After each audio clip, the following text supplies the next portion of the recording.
మన ప్రభువును మన రక్షకుడు అయిన యేసుక్రీస్తు నామమున అందరికీ వందనాలండి. దేవునికి స్తోత్రాలు. సర్వకృపానిధి అయిన దేవుడు, ఉన్నవాడు అనువాడైన దేవుడు, ఆల్ఫా ఒమేగా అయిన గొప్ప దేవుడు మనకు అనుగ్రహించిన ఈ నూతన దినమును బట్టి సమస్త మహిమ ఘనత ప్రభావములు ఆ గొప్ప దేవుడైన యేసయ్యకే చెందునుగాక. ఆ యేసుక్రీస్తు ప్రభువు ఈ నూతన దినములో మనకు అనుగ్రహించిన కృపావార్త, దేవుని యొక్క వాగ్దానము.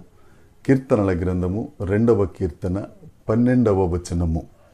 ఆయన కోపము త్వరగా రగులు కొనును, కుమారుని ముద్దు పెట్టుకొనుడి, లేని ఎడల ఆయన కోపించును. అప్పుడు మీరు త్రోవ తప్పి నశించెదరు. ఆయనను ఆశ్రయించు వారందరూ ధన్యులు. దేవునికి మహిమ కలుగునుగాక, దేవునికి స్తోత్రం కలుగునుగాక. ఆయనను ఆశ్రయించు వారందరూ ధన్యులు. దేవుడు ఈ దినాన మనకిస్తున్న వాగ్దానము.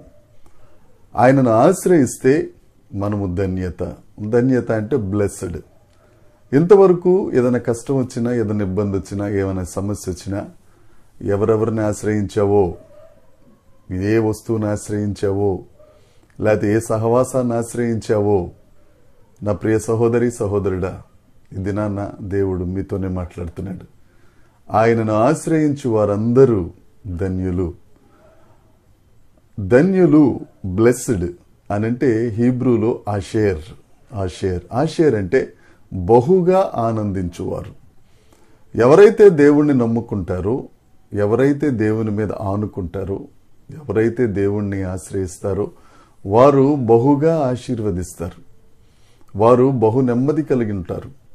ఎలాంటి పరిస్థితులు వచ్చినా మనం దేవుని మీద భారం వేస్తే, ఎలాంటి ఇబ్బందులు వచ్చినా మా చింత యావత్తు దేవుని మీద వేస్తే ఆయన మనకు విశ్రాంతినిచ్చే దేవుడు.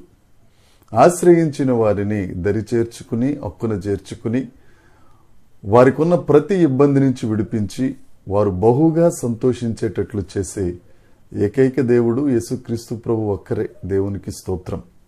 2వ దినవృత్తాంతముల గ్రంథం 2వ అధ్యాయము 14వ వచనం చూస్తే అక్కడ మనం ఒక రాజుగారిని చూస్తాం. యూదా రాజుల్లో ఆయన 3వ వాడు, పేరు ఆస. అక్కడ రాసున్న మాట ఏంటంటే, ఆస దేవుని ఆశ్రయించినందున బహు నెమ్మది కలిగి జీవించాను.